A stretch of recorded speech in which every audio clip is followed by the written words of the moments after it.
चलो स्टार्ट करें। या देखो, भोजन स्वास्थ्य स्वच्छता चैप्टर हो गया 6।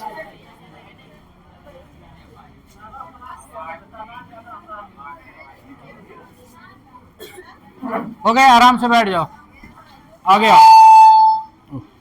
देखो, हमारा पहला चैप्टर था ईबीएस का भोजन स्वास्थ्य और स्वच्छता।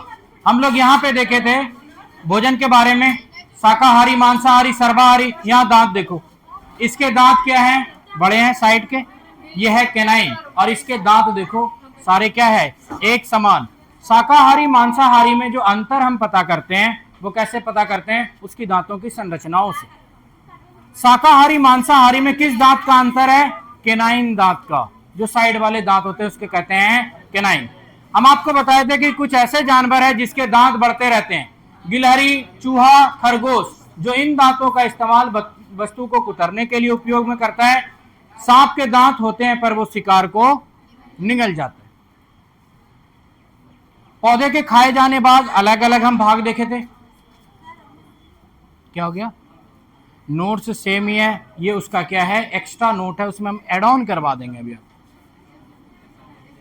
देखो, भोजन के 4 तरीके हैं, उबाल कर, तल कर, सेक कर और कच्चा। ये क्वेश्चन आपका आया हुआ है कि भोजन के तरीके कितने हैं, 4, और ये 4 तरीके हैं, उसमें एक ऑप्शन क्या करता है, अलग से डाल देता है, उबाल कर, तल कर, सेक कर और कच्चा। साथ साथ में देखते जाओ, जिसको आपको हाईलाइट करते हुए जाना है अपने पीडीएफ में। पीडीएफ सामने रखो,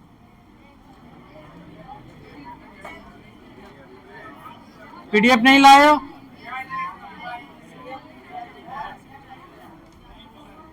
इसीलिए तो हम यहाँ पे खड़े हुए हैं, क्योंकि ईवीएस को टैकल करना इतना इजी नहीं होता है। क्वेश्चन कहाँ से आ रहे हैं, कहाँ से नहीं आ रहा है, इसीलिए तो मात खा रहे हो। हम आपको पढ़ा दिए हाईलाइट, इसीलिए तो कराते कि 2 चैप्टर हम आपका सीडीपी पढ़ा दिए, तो इधर 2 चैप्टर खींच देते हैं, दोनों बैलेंस हो जाएगा। नहीं तो इससे तो 3 दिन से एक ही कर रहे हैं।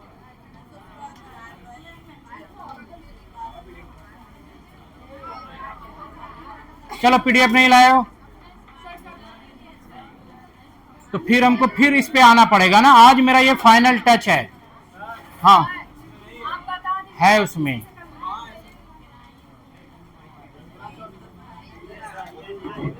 सबसे पहला जो है उसमें लिखा हुआ होगा गिलहरी, चूहा, खरगोश, इसके दांत क्या होते हैं, बढ़ते रहते हैं। लेकिन जब भी क्वेश्चन आता है उसमें, तो क्या करता है कि एक से ज्यादा ऑप्शन देता है और आंसर उसमें लेता है। जैसे गिलहरी, एक ही ऑप्शन ले लेता है, तो दांत किसके किसके बढ़ते रहते हैं, गिलहरी के भी, चूहे के भी, खरगोश को भी। आपके पीडीएफ में मेंशन है, कहीं मिला, इसीलिए तो 3 बार 4 बार पढ़ते तब ना मिलता। आज अब खोजोगे। ये हो गया। दूसरा है खाने वाले भाग, जड़ तो पता चलता है, तना पता नहीं चलता है, इसीलिए तना को क्या करो, टिक करके रखो कि प्याज क्या है, तना है, आलू क्या है, तना है। आज नोट्स में है तो हल्का लग रहा है, लेकिन जब एग्जाम में आएगा निम्नलिखित में से तना के खाने वाले भाग या तना है, आपको पता नहीं चलेगा। जड़, गाजर जड़, समझ आ रहा है, मूली क्या, जड़, शकरकंद जड़, तो ये याद रह जाता है। तो तना को टिक करो, तना को टिक करो। एक हो गया। दूसरा है ये पत्ते, पत्ते के यहां नीचे में जगह खाली है, इसके नीचे में लिखो पीडीएफ नहीं, कैसे नहीं, उस दिन पीडीएफ था, ये पीडीएफ नहीं लेना है, उसी पीडीएफ में, उस शॉर्ट फॉर्म है, ये पीडीएफ नहीं आपको लेना है, पीडीएफ वही लेना है। उसमें कैसे नहीं है, पीडीएफ हम ही बनाए हैं जब। तो एक भी बार घर में जाके इसका मतलब नहीं पढ़े, कहां नहीं मिल रहा, देना जरा पीडीएफ है। देखो यहाँ पे जड़, पत्ते, फूल, ये यहाँ पे है कि दांत क्या होते हैं, दांत यहाँ पे मेंशन है। इसमें अब तुम पूरा मेरे तरह एक पन्ना उल्टा रहे हो, तो शॉर्ट का मतलब कौन सी हुआ, एक भी बार नहीं पढ़े इसका मतलब है, इसीलिए तो ये नौबत आ रहा है। इतना दिन पहले आपको हम दिए कि 10-20 मिनट में धड़ाक से खींच देंगे। यही फिर क्या होता है कि मजा नहीं आने लगता है पढ़ाने में। तो यहां सबसे पहले देखो कि दांत बढ़ते रहते हैं किसके ऊपर में मिला आपको, किसका, गिलहरी, चूहा, खरगोश। और सांप के दांत होते हुए वो चबाता है क्या, निगल जाता है। यहाँ पे 4 पॉइंट हो गए कि सांप के दांत होते हुए भी वो शिकार को क्या करता है, निगल जाता है। फिर हम जब सांप पढ़ने लगेंगे तो वहां पे देखेंगे कि सांप के दांत खोखले होते हैं, कितने दांत होते हैं, दांत होने के बाद भी क्यों निगल गया। तो 2 जगह से पॉइंट आपका कलेक्ट हो जाएगा। तो यहां से इतना रटना है कि कौन कौन हो गया, गिलहरी, चूहा, खरगोश, सांप के दांत होते हैं पर वो निगल जाते हैं। दूसरा, शाकाहारी मांसाहारी को अलग करने वाले दांत क्या है, कैनाइन।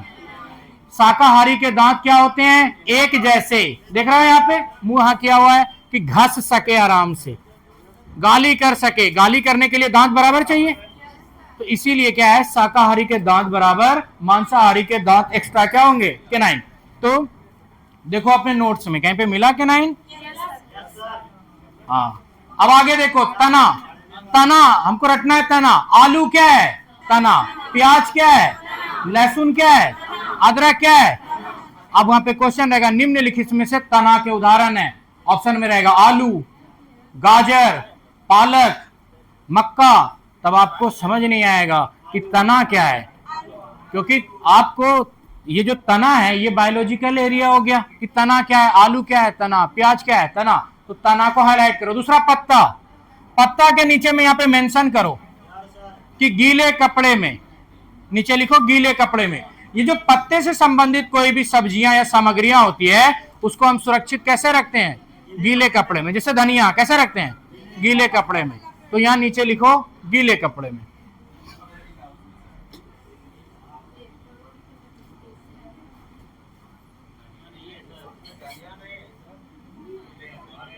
अरे धनिया नहीं है तो धनिया पे बना है सवाल।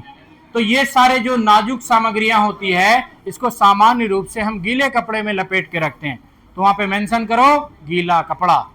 कि पत्ते नुमा जो संरचनाएं होती है, जो सब्जियां होती है, हम उसको क्या करते हैं, गीले कपड़े में लपेट के पढ़ते हैं। तो धनिया ही जरूरी है क्या, तो धनिया पे क्वेश्चन आ गया, अगली बार चेंज हो जाएगा तब। तो गीले कपड़े में जो मुलायम सब्जियां हम उसको कैसे रखते हैं, गीले कपड़े। अब यहां पे देखो बीज के उदाहरण है। लोगों को यह याद नहीं रहता है, चना बीज है कि नहीं है, मक्का, चावल, गेहूं, मेथी। अब यहां पे देखो बीज के उदाहरण वो हैं जो क्या करे, बोने के बाद अपनी जैसी एक पादप को जन्म दे सकता, उसको बीज बोलते। ये सब किसके उदाहरण हो गए, बीज के। अब कोई बोलेगा सर सेब भी तो बीज के उदाहरण है। सेब के अंदर बीज होता है, सेब उदाहरण नहीं है बीज के। सेब के बीज को हम नहीं खा सकते, लेकिन ये डायरेक्ट चना क्या एक बीज है और हम इसको खाते। तो भोजन को खाने के 4 तरीके हैं, ये क्वेश्चन आया हुआ है। निम्नलिखित में से भोजन तैयार करने के तरीके नहीं हैं ऑप्शन में, इनमें से एक तो नहीं रहेगा। एनसीईआरटी में 4 ही है। पहला, उबालकर, तलकर, सेककर, कच्चा। चारों को हाईलाइट करो। भोजन के तरीके कितने, 4। और जब खड़ा करके पूछेंगे तैयार रहना, इसीलिए जो हाईलाइट करा रहे हैं हाईलाइट करके रेडी रहो, क्योंकि पास नहीं करोगे तो फिर किस पे जिम्मेदारी आएगी, मेरे पे। और हम पढ़ा रहे हैं आपको, और यहाँ बराबरी की लड़ाई है। फेल करोगे फिर कहोगे या तो टिक जाओगे या भाग जाओगे। अब अगला देखो यहाँ पे क्वेश्चन, भोजन के मुख्य घटक क्या क्या हैं, कार्बोहाइड्रेट, वसा, प्रोटीन, विटामिन, रेसे। और यहां से क्वेश्चन बना हुआ है। तो बच्चा को ये रुक्षांश समझ नहीं आया, इसको हम लोग बोलते हैं रेसा, और इंग्लिश में इसको बोलते हैं फाइबर। कि हमारे किसी भी खाने में फाइबर की मात्रा होनी चाहिए कि नहीं होनी चाहिए, इसीलिए यहाँ पे है कार्बोहाइड्रेट। आपको कल पढ़ाए थे परसों कि कार्बोहाइड्रेट का पाचन मुंह में शुरू हो जाता है, प्रोटीन का पाचन पेट में शुरू होता है, और हमारा जो पूर्ण पाचक रस निकालता है वो है अग्नाशय, ट्रिप्सिन, एमाइलेज, लाइपेज। वो प्रोटीन, कार्बोहाइड्रेट, फैट सबका पाचन कर देता है। हमारे शरीर में क्वेश्चन आता है कि खाना अम्लीय कहां होता है, खाना क्षारीय कहां से होता है, ये क्वेश्चन है प्रीवियस ईयर का। तो भोजन के मुख्य घटक क्या क्या हैं? सभी हो गए, आंसर क्या हो जाएगा? एक से अधिक। कार्बोहाइड्रेट, तो ये वाले लाइन को पूरे को क्या करो? हाईलाइट। ये कंटेंट एरिया हम करा रहे हैं, अब पेडागोजी एरिया आपकी बुद्धि से आएगा। जैसे सिर्फ एक ही प्रकार के खाने में सभी पोषक होंगे, होंगे क्या? नहीं होंगे। तो आपको वहां पे ये ध्यान में रखना है कि सभी भोजन नहीं होंगे। हम आपको पेडागोजी के लाइन बाय लाइन कैसे रटाए, वो तो कुछ भी बन सकता है। और जिसमें ये सारी चीजें होंगी उसको हम क्या बोलेंगे? संतुलित आहार। अब वहां पे ऑप्शन दिया रहेगा, कार्बोहाइड्रेट, वसा, प्रोटीन, विटामिन, रुक्षांश इत्यादि जिस भोजन में, उस भोजन को क्या कहेंगे? ऑप्शन में क्या जाएगा? संतुलित आहार। वो संतुलित आहार, संतुलित आहार, शहरी भोजन, ग्रामीण भोजन, कुछ भी ऑप्शन बना सकता है। तो जिसमें ये सारी चीजें मेंशन है उसको बोलेंगे संतुलित, बैलेंस डाइट, प्रॉपर डाइट। इसीलिए इंग्लिश में लोग बोलता है जिम जाने वाला कि बैलेंस डाइट लेना पड़ेगा, तब आपको समझ नहीं आता बैलेंस डाइट, तो वो है संतुलित आहार, यानी आपके खाने में ये सारी चीजें होनी चाहिए।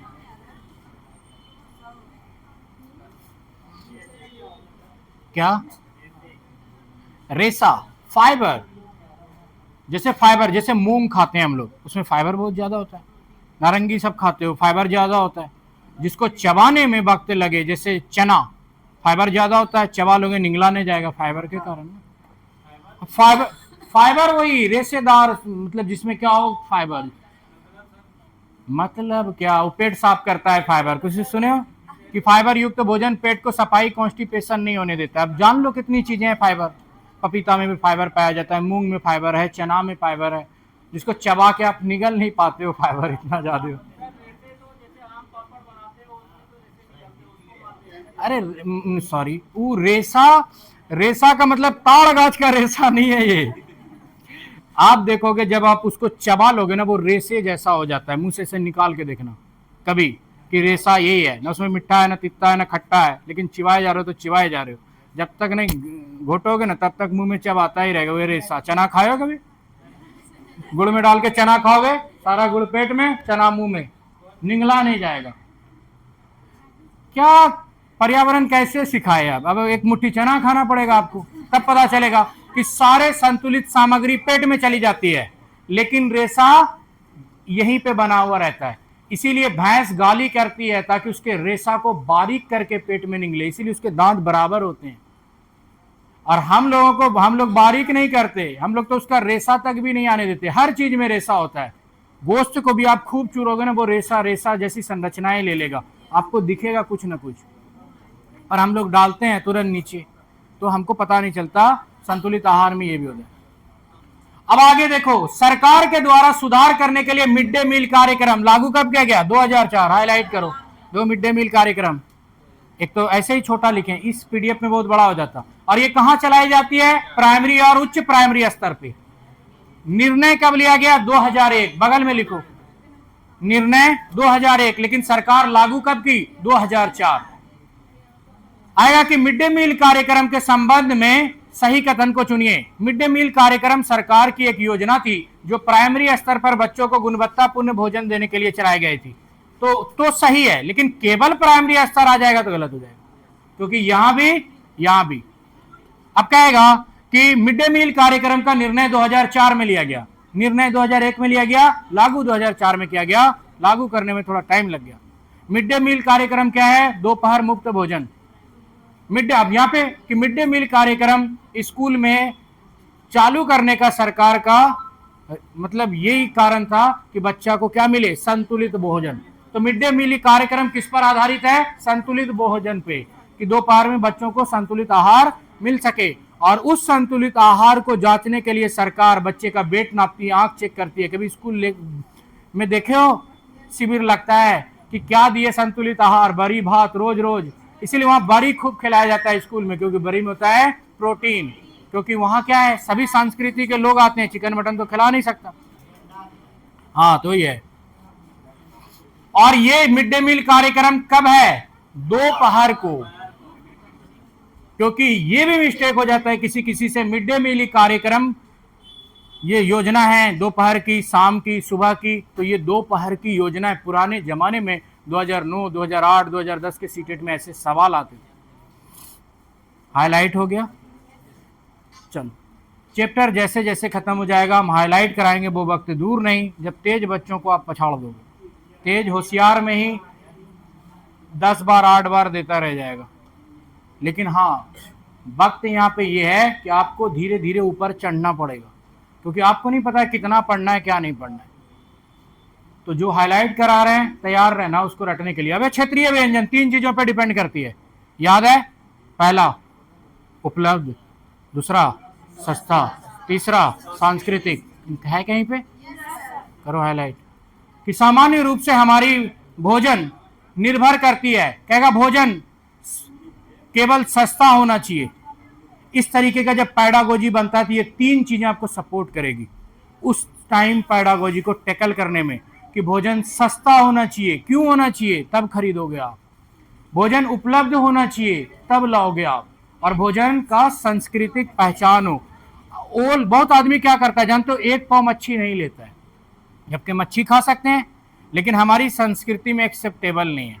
जाके खड़े रहोगे, कहेगा बोलिए ना क्या चाहिए, फिर बोलोगे 1 पाव मछली दीजिएगा क्या। मछली लेना गलत बात नहीं है, लेकिन आप एक्सेप्टेबल नहीं हो ना। 1 पाव कैसे मांगोगे? गरिमा की बात हो जाती है। वही घर में कहेगा जाओ मछली लेके आओ, दूर से बोलोगे 5 किलो मछली दीजिए। यही को कहते हैं संस्कृति, जब आप मजबूर हो जाते हो। तो हमारे संस्कृति में समान होते हुए भी आपको पसंद होने के बाद भी नहीं खाओगे। कोई आदमी पोस्ती खाता है, कोई आदमी कहे छी, दे दोगे तो खा लेगा। लेकिन सांस्कृतिक पहचान के कारण हम क्या हो जाते हैं? शर्मा जाते हैं। वहां पे यही है संस्कृति। आगे चलते हैं। उस क्षेत्र में खाद्य पदार्थ आसानी से उपलब्ध हो, संस्कृति के हिसाब से सुटेबल हो, नहीं और सस्ता हो। आप बहुत सारी चीजें खाना चाहते हो पर खाते नहीं। रिश्तेदारी में जाते हो, पान पुरिया गुटखा सब भौकाल मचाना है, तो संस्कृति के हिसाब से एडजस्ट करते हो, खाना भी उसी हिसाब से होता है। अभी गर्मी में आप खूब गर्मी रहे मटन खा लो, पगलाओगे नहीं। ठंडा में दूध पीने लगते हो, उल्टा ही हो जाता है। इसीलिए क्या होता है कि हमारे जो खान पान होते हैं वो पर्यावरण के अनुसार होते हैं, इसी को बोलते हैं संस्कृति। अब देखो यहाँ पे कुछ चीजें हैं। दक्षिण भारत के लोग नारियल का प्रयोग व्यंजन के लिए करते हैं। टैपियोका भी वहीं से संबंधित है, दक्षिण भारत के लोग। अब दक्षिण भारत के लोग नारियल का प्रयोग इसलिए करते हैं, तटीय प्रदेश में नारियल ज्यादा पाए जाते हैं। तटीय क्षेत्र के लोग मछली और चावल ज्यादा खाते हैं। अब यहाँ पे देखो एक चीज यहाँ पे है, उत्तर पूर्व में लोग बांस की सब्जी बनाते हैं।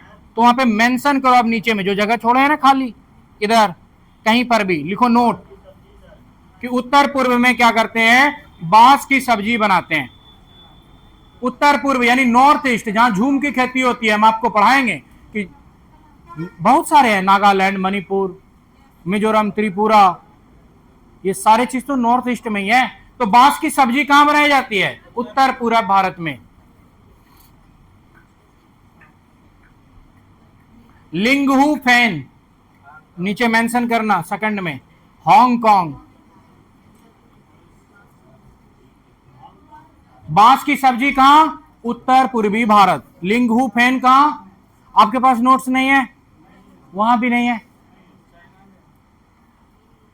लिंगहू फैन हांगकांग पहले चाइना के अंदर था, लेकिन अब नहीं है। ठीक है, हांगकांग जैसे तिब्बत चाइना के अधिकार में है, लेकिन एक स्वतंत्र देश नहीं बना। जैसे फिलिस्तीन अंतर्राष्ट्रीय स्तर पर नहीं बना हुआ, इजराइल दावा करता है अपना। तो कोई भी देश तब बनता है जबकि उसको कोई देश मान्यता दे। जैसे भारत संयुक्त राष्ट्र का सदस्य है, भारत को एक मान्य देश घोषित किया गया। लिंगहू फैन कहां? हांगकांग। उत्तर पूर्व बांस की सब्जी कहां बनाई जाती है? उत्तर पूर्व भारत में। तो यहाँ पे 2 पॉइंट बन के आया कि बांस की सब्जी कहां बनाई जाती है। जैसे कचनार के फूल की सब्जी महाराष्ट्र में, केले की सब्जी क्वेश्चन आता है, सहजन की सब्जी जाएंगे तो उस पर भी बात कर लेंगे। अभी ये 2 उतरे। उत्तर पूर्वी भारत में क्या? बांस की सब्जी। लिंगहू फैन फेमस कहां है? हांगकांग। सीधा क्वेश्चन आता है। और ये किससे बना होता है? सांप से। बगल में लिखो सांप। सांप से बना हुआ खाना आपको लगेगा भे, तो उन लोगों को वो लोग चाव से खाता है। लिंगहू फैन सांप के द्वारा बनाया हुआ एक सब्जी है जिसको हांगकांग के लोग चाव से खाते हैं, यानी गच्ची मछली के जैसा। हम लोग भी गच्ची मछली खाते हैं ना, गच्ची सांप के जैसी। हाँ, तो वही समझो इसका है लिंगहू फैन। आगे चले।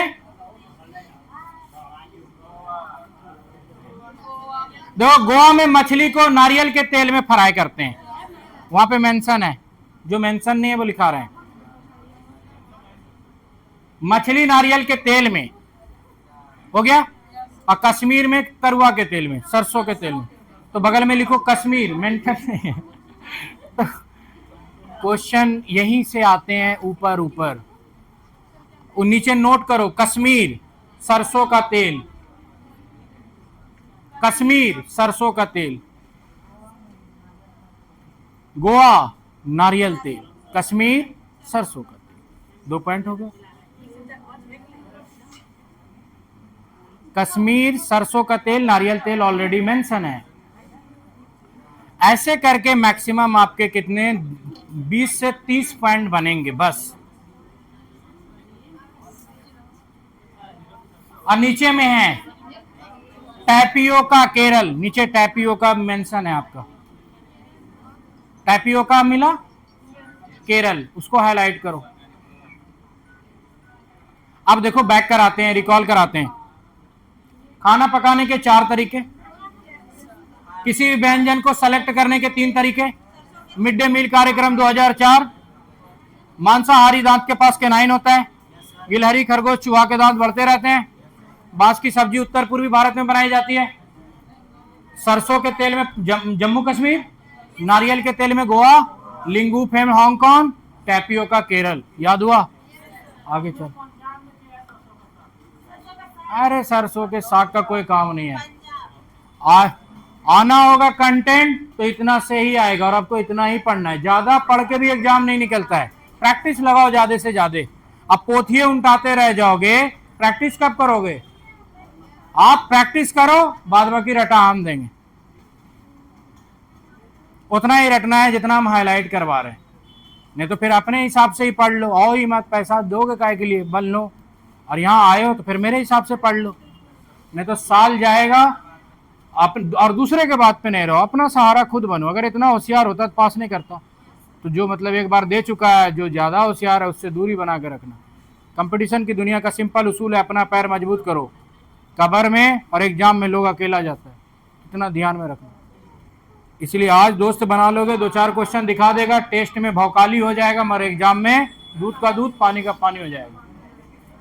तो यहाँ देखो भोजन का संरक्षण, भोजन का संरक्षण वहां पे है ऑलरेडी मेंशन, सबको हाईलाइट करो।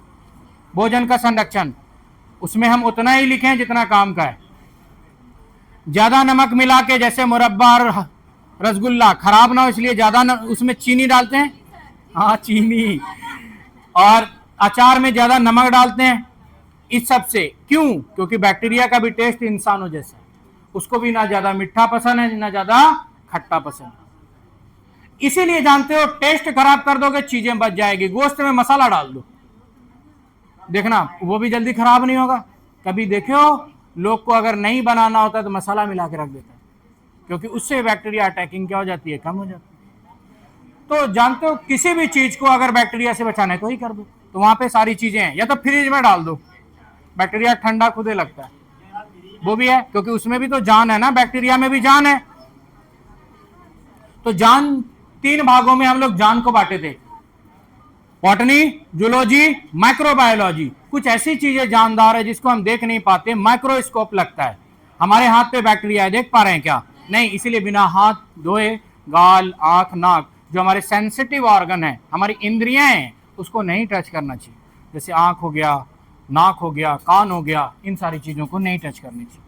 तो यहां से सारा हो गया कि सारे को या तो फॉर्म बना देंगे। अब लुई पॉस्चर वहां पे लिखा हुआ होगा। उबालने की विधि कौन खोजा था? लुई पॉस्चर, जिसको हम क्या बोलते हैं? पॉस्चुरीकरण।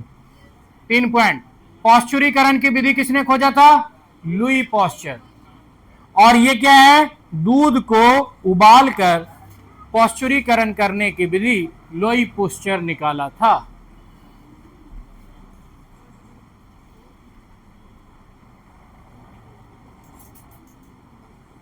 अब इसके नीचे में लिखना है एक पॉइंट,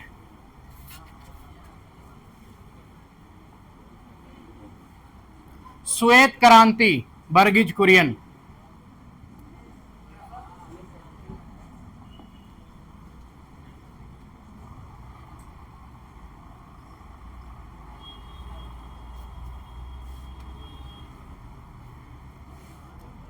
यहीं पे लिखना श्वेत क्रांति, श्वेत मतलब उजला, तो श्वेत क्रांति का संबंध है दूध उत्पादन से।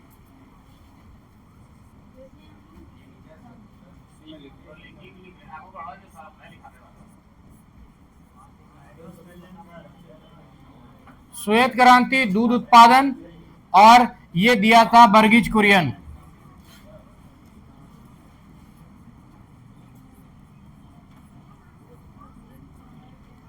देखो श्वेत क्रांति दूध उत्पादन से संबंधित है और दिया था कौन? वर्गीज कुरियन। दूध को पाश्चुरीकरण की विधि कौन दिया था? Louis Pasteur. अब देखो ये श्वेत क्रांति क्या होती है? जैसे हरित क्रांति कभी सुने हो, कृषि के क्षेत्र में क्रांति लाई, वैसे श्वेत क्रांति दूध के क्षेत्र में। आज हम कपिला की खोज किए दूध बढ़ाने के लिए ना, तो ये सारे कपिला अलग अलग जो प्रोडक्ट है ये किस क्रांति की देन है? श्वेत क्रांति के। इसको खोजा किसने? वर्गीज कुरियन ने। दूसरा, ऑपरेशन फ्लड का संबंध किससे है? दूध उत्पादन से।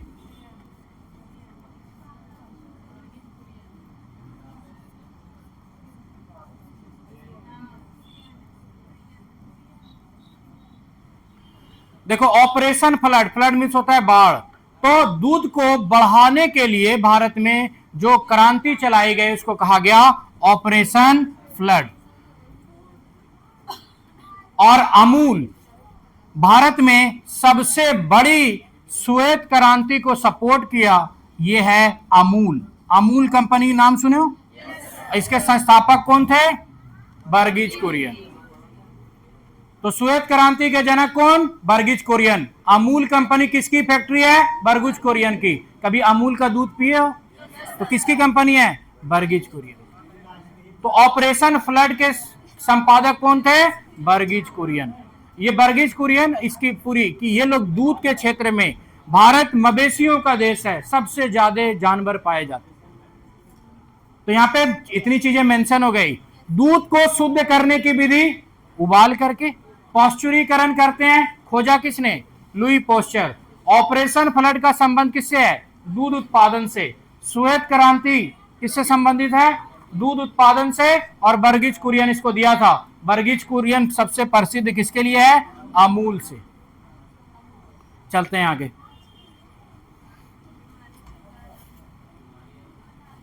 देखो बीमारी के बहुत सारे कारण हो गया, खराब भोजन, दूषित जल, भोजन का अभाव, ये सारी चीजें बीमारी का कारण है। पेडागोजी में काम करेगा कि बीमारी के कारण ये सारे हो गए। अब ऑन द स्पॉट आपको क्या करने हैं? थिंकिंग करने हैं। बीमारी कई चीजों से होती है।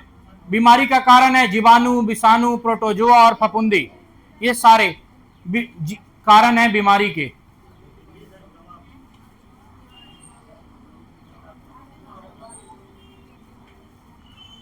अब यहां पे देखो चूहा से फैलने वाला, यहां पे जो जो रोग है वही रोग मेंशन कराएंगे। रोग मिला आपको? कहीं पे मिल गया?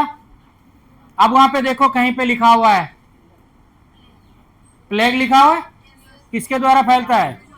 चूहे के द्वारा।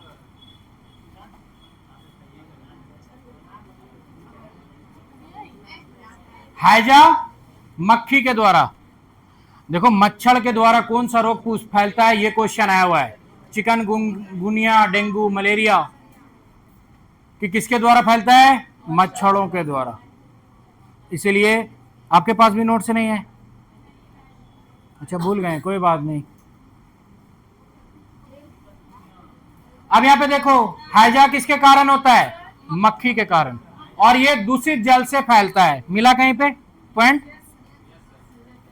लिखा हुआ है उसमें पॉइंट, हम खुद इसको डिजाइन करते हैं। तो अब देखो यहां पे दो तरीके की बातें। बिडाल टेस्ट कराया जाता है किसके लिए? टाइफाइड के लिए, जिसको बोलते हैं आंत ज्वर। इलिसा टेस्ट किया जाता है विषाणु जनित रोग एड्स के लिए। तो बिडाल और इलिसा दो इंपॉर्टेंट बात हो जाती है, क्वेश्चन यहां पे बनने के चांस होते हैं कि बिडाल टेस्ट किसके लिए कराई जाती है? आंत ज्वर कहते हैं इसको, या मियादी बुखार। तो जल जनित मियादी बुखार, आंत ज्वर रात में आता है, तप तपा के रात में आता है, आंत ज्वर इसको बोलते हैं। ये हो गया। बिडाल टेस्ट किसके लिए किया जाता है? टाइफाइड आंत ज्वर के लिए, टाइफाइड तो बोल दिए हम आपको ना इंग्लिश में, क्योंकि लोग वही रटता है जो डॉक्टर बोलता है उसको। हम लोग आज भी बोलते हैं हेलो, हेलो इंग्लिश वर्ड है ना, तो जो लोग बोलता है बोलते हैं। आजकल एक एक जाहिल आदमी बोलेगा वाटर है क्या, आधा इंग्लिश से बोलता है, कोई को तो एक्सक्यूज भी बोलने लगता है। तो ये हमारा समाज है, एडॉप्टेशन जिसको कहते हैं, भाषा मानकीकरण, कि भाषा का मानक बदलता है। आंत ज्वर में किसका परीक्षण करने के लिए क्या होता है, बिडाल टेस्ट। और टाइफाइड फैलता है दूषित खाना, दूषित जल से, और हैजा दूषित जल से फैलता है। और ये किसके कारण होता है, मक्खी का कारण। प्लेग किसके कारण होता है, चूहे के कारण। और ये सारे क्या है, जीवाणु जनित रोग। तो यहां पे हम आपको 3-4 रोग पढ़ाए, हैजा, टाइफाइड, प्लेग, क्या है, जीवाणु जनित रोग। अब आगे चलते हैं। हमारी भारत सरकार अब तक अपने देश में लोगों को बीमारी से बचाने के लिए, किस बीमारी से, जीवाणु से बचाने के लिए 2 टीका देती है, डीपीटी, बीसीजी। और अगला होता है पोलियो। भारत सरकार के पास टोटल 3 टीका है, बीसीजी, डीपीटी, पोलियो, जिसमें से 2 जीवाणु के लिए है, बीसीजी, डीपीटी। देखोगे बच्चे का यहाँ पे देता है ना, गुलठी हो जाता है, तो वो यही है कि छोटे बच्चों को शिशु के समय में दिया जाता है, क्वेश्चन फंस जाएगा। तो डीपीटी, बीसीजी है लिखा हुआ वहां पे। तो डीपीटी 3 चीजों से बचाता है, डिप्थीरिया, काली खांसी, टिटनस। तो डीपीटी, डिप्थीरिया, काली खांसी, टिटनस का संयुक्त जो दवाई है उसको क्या बोलते हैं, डीपीटी। डिप्थीरिया, काली खांसी, टिटनस की बीमारी से बचाने के लिए शैशवा अवस्था में बच्चों को दिया जाने वाला टीका क्या है, डीपीटी। ये 3 बीमारियों से रोकथाम करता है उसकी, डिप्थीरिया, काली खांसी, टिटनस।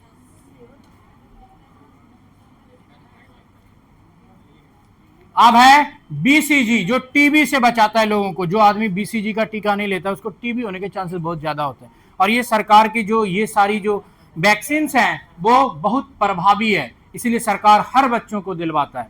हम लोग भी लिए हैं बीसीजी, डीपीटी बचपन में, जन्म के तुरंत बाद दिया जाता है टिटनस से बचने के लिए। तो वो ये तो हो गया ना शैशवा अवस्था, तो कहां दिया जाता है इसको, शैशवा अवस्था में। तो डीपीटी, बीसीजी कहां दिया जाता है, शैशवा अवस्था। बगल में लिखो, कोई ठीक नहीं है तुम लोग का, डीपीटी, बीसीजी बगल में लिखो, शैशवा अवस्था, 0 से 2 वर्ष की अवस्था। शैशवा अवस्था कब है, 0 से 2 वर्ष। डीपीटी, बीसीजी उसी टाइम में दिया जाता है। धड़ाधड़ 3-4 सुइया पड़ता है अस्पताल। पोलियो का सुइया किसको, बच्चे सबको टेटनस हो जाता है, क्योंकि क्या होता है कि टेटनस सामान्य रूप से इसमें जीवाणु होते हैं। सामान्य रूप से भारत में सबसे ज्यादा केस आता है कि पुरानी सामग्रियों में टेटनस के जीवाणु उपलब्ध हो जाते हैं, जैसे लोहा, जंग लगी लोहा, आप उसके संपर्क में आ गए, कांटी गड़ गया, तो उस समय टेटनस का इंजेक्शन लेना चाहिए, नहीं तो फिर क्या हो जाता है, इसमें टेटनस के रोग होते हैं। टेटनस के रोग में सामान्य रूप से शरीर में बहुत ज्यादा ऐठन हो जाती है और ऐठ के मर जाओगे। और ये जैसे कुत्ता काटने से रैबिज हो जाता है, बहुत ज्यादा मतलब डर सताने लगेगा, दम घुट के मर जाओगे। आगे चलो, विषाणु जनित रोग। अरे डीपीटी लिखा हुआ है, बीसीजी भी लिखा हुआ होगा, नहीं है और मेंशन है। यहाँ पे हम इसलिए करा रहे हैं कि आपको याद हो जाएगा कि बीसीजी, डीपीटी किसके लिए है, आप रट के बैठ जाओगे, डिप्थीरिया, तपेदिक। और उसमें है कि बीसीजी किसके लिए है, टीबी रोकथाम के लिए। टीबी रोकथाम के लिए सरकार के द्वारा मुफ्त में दी गई वैक्सीन क्या है नाम, बीसीजी। फिर वहां पे बच्चा मार देगा डीपीटी। बिना पढ़े हुए कोई उपाय नहीं है ऐसे कंटेंट के क्वेश्चन का। अगर आप कंटेंट 10 बना लिए 15 में तो महान आदमी हो, क्योंकि पैडागोजी लोग 15 में 15 बनाते हैं। ईबीएस का पैडागोजी बच्चों जैसा है, सबसे आसान पैडागोजी है तो ईबीएस का, सीधा सीधा, इसमें कोई कंटेंट नहीं है पैडागोजी में। कि शिक्षिका बच्चों को पढ़ाते समय विभेद करेगी क्या, नहीं करेगी, सारी चीज हम आपको सीडीपीए में पढ़ा देंगे, ऊपर ऊपर की बातें। तो ईबीएस के पैडागोजी में 15 में 15 आता है। अगर कंटेंट में जितना ज्यादा आप लाओगे उतना अच्छा मार्क्स आएगा ईबीएस में। इसीलिए बहुत बच्चा 17 पे, 12, 13 पे, 14 पे रुक जाता है। एक तो उसको पैडागोजी आता नहीं, कंटेंट बनता नहीं। आगे चलो कि विषाणु जनित रोग, पहला है एलिसा परीक्षण, किसके लिए करते हैं? एड्स के लिए।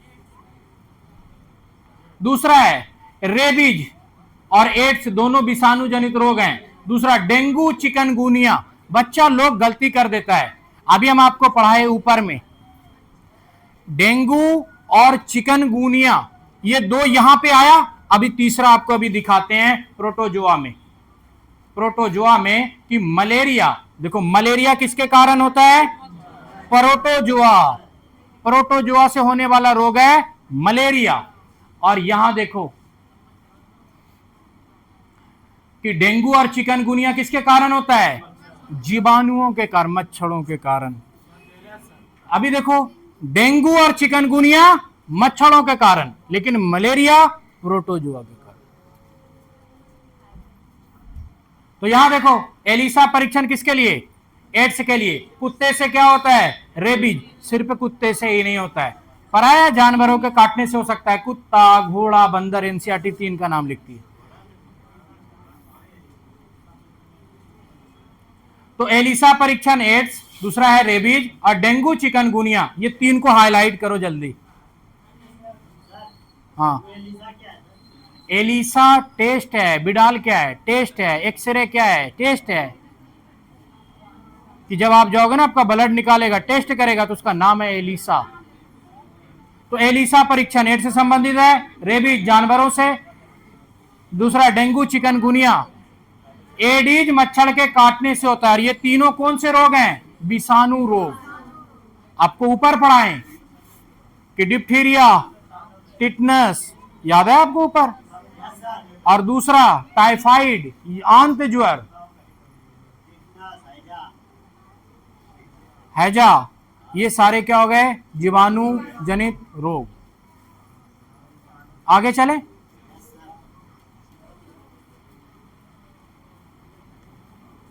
भारत से चेचक और पोलियो नामक बीमारियां दूर हो गई है। पोलियो के लिए भारत सरकार एक कार्यक्रम चलाया 1995 में, 1995, और 0 से 5 साल तक के बच्चे को यह टीका लगाया जाता है। यह क्वेश्चन 0 से 5 साल तक भी हाईलाइट करो। और इसके लिए सरकार शुरू की कार्यक्रम का नाम है पल्स पोलियो। और कब शुरू की? 1995 में। भारत सरकार के अपने 3 टीके हैं, बीसीजी, डीपीटी, पोलियो। तो बीसीजी, डीपीटी किसके लिए है? जीवाणु के लिए। पोलियो किसके लिए है? विषाणु के लिए। शुरुआत वहां पे मेंशन किया होगा पोलियो। पोलियो कब? 1995। कार्यक्रम का नाम क्या है? Pulse polio. चलाया कितने बच्चों को दिया जाता है? 0 से 5 साल।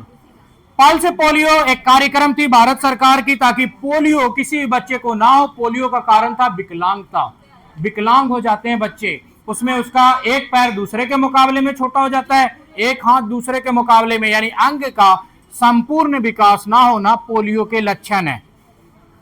उसमें कोई भी अंग, सिर्फ पैर का ही पोलियो नहीं होता, हाथ का पोलियो या किसी भी अंग का एक दूसरे के मुकाबले में, बहुत जगह मतलब शरीर के किसी भी अंगों का सामान्य रूप से जो ये पोलियो 2 तरीके का होता है। एक होता है जन्मजात पोलियो और दूसरा सामान्य रूप से हम समाज में जो कहते हैं लकवा वाला सिंड्रोम। इसमें शरीर के अंगों को क्या करता है? वो बाध्य बना देता है, काम करने योग्य नहीं रहता।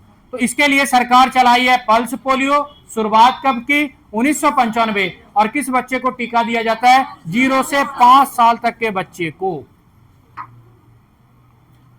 आगे चलें तो टीका कितने हो गए? 3। बीसीजी, डीपीटी, संबंध किससे? जीवाणु से। पोलियो का संबंध किससे? विषाणु। आगे प्रोटोजोआ, यहां पे देखो, यहां विकलांग लोग, यही लोग हैं, दिख रहा है आपको? ये लोग, किसी का कमर चढ़ाने इनकी मजबूरियां हैं, ठीक है, ऐसे डोनेट नहीं करते हैं, बड़े हो गए। आगे चलें कि प्रोटोजोआ जनित रोग, पेचिस, डायरिया। डायरिया कौन सा रोग है? प्रोटोजोआ। Malaria, pyorrhoea. तो डायरिया और मलेरिया किसके कारण होता है? प्रोटोजोआ। मिला कहीं पे? डायरिया, जैसे डायरिया हो गया, पेचिस किसके कारण होता है? प्रोटोजुआ के कारण। और लोग बोल देता है गंदा खराब खाना खाओगे तो जीवाणु बैक्टीरिया के कारण हो गया, लेकिन डायरिया बैक्टीरिया के कारण होता है क्या? नहीं, बैक्टीरिया के कारण हैजा होता है। हैजा डायरिया में अंतर है, लोग को पता नहीं है। हैजा और डायरिया में अंतर है। बहुत आदमी बोलेगा क्या हो गया, हैजा हो गया, कोई बोलेगा अच्छा क्या हो गया, डायरिया हो गया, उसको ये पता नहीं है डायरिया प्रोटोजुआ से होता है, हैजा जीवाणु से। तो यहां पे क्या हो गया, डायरिया और मलेरिया किसके कारण? चिकनगुनिया और डेंगू मच्छर। कौन सा रोग है? वायरस, विषाणु जनित रोग। इसीलिए डेंगू जब होता है आदमी को तो बहुत जल्दी फैलता है। वायरस है ना, कोरोना वायरस जैसा। कोरोना क्या था? वायरस। डेंगू क्या है? वायरस। लेकिन आदमी को भी पता नहीं है, कहेगा डेंगू हो गया तो क्या हो गया उसको? वायरस से प्रभावित हो गया। डेंगू रोग क्या है? वायरस के उदाहरण है। अब आगे तो मलेरिया, यहां पे जो है मलेरिया, डायरिया, ये दोनों किसके कारण, किसके है? प्रोटोजुआ। और पेचिस किससे फैलता है? मक्खियों से। हैजा भी किससे फैलता है? मक्खियों से। तो प्रोटोजुआ रोग भी मक्खियों से होता है। ये डायरिया भी मक्खियों से हुआ और हैजा भी मक्खियों से हुआ। लेकिन जो डायरिया होता है इसके लिए जिम्मेदार है प्रोटोजुआ, लेकिन जो हैजा है उसके लिए जिम्मेदार है जीवाणु यानी बैक्टीरिया। अब देखो कि मलेरिया फैलता कैसे है। यहां पे क्वेश्चन बनते हैं कि मच्छर से फैलती है, प्रोटोजुआ रोग है मलेरिया। ये तो समझ गए कि मलेरिया कौन सा रोग है? प्रोटोजुआ। इसमें कंपकपी के साथ बुखार आती है, कोई काम नहीं, इंपॉर्टेंट है यहां। इसकी दवा कुनैन की छाल यानी सिनकोना नाम के पेड़ की छाल से बनाते हैं। खोज किया रोनाल्ड रॉस। कि मलेरिया की दवाई की खोज किसने की? Ronald Ross. तो यहां पे पॉइंट बन गया।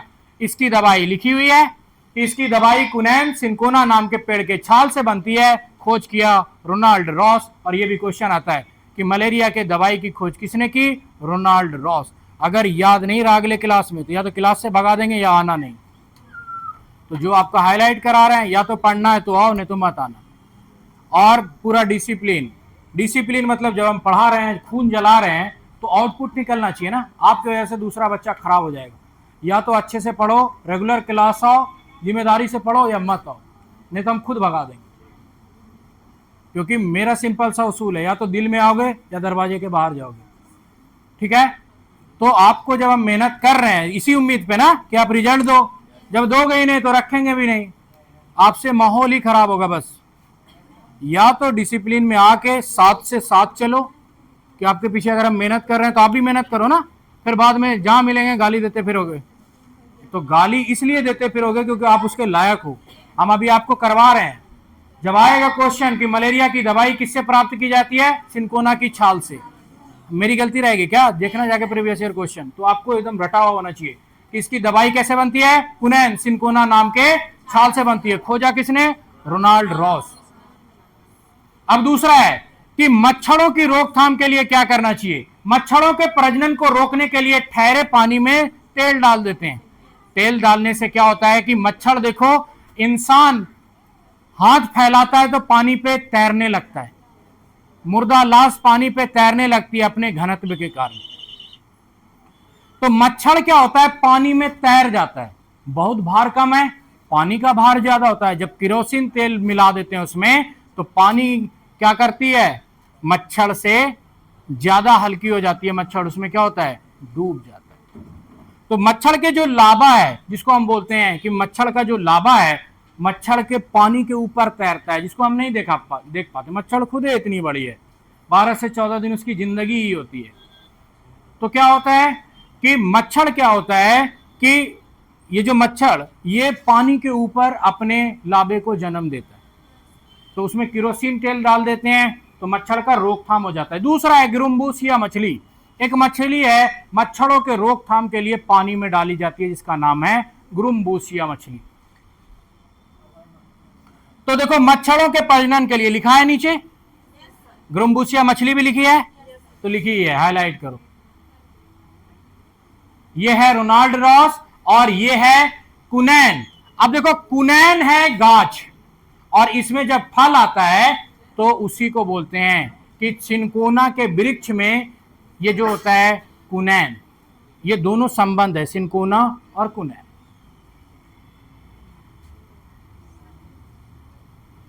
जो छाल से जो बनाते हैं उस दवाई को हम क्या बोलते हैं?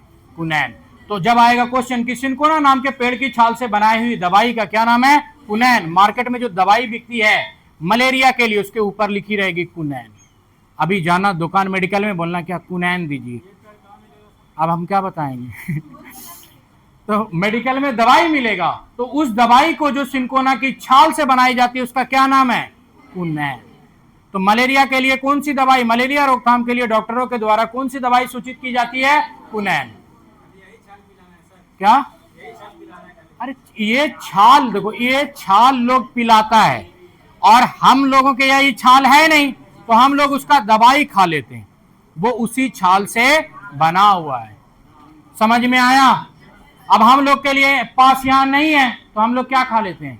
दवाई के फॉर्म में खा लेते हैं, लेकिन दवाई भी है क्या? छाल ही है।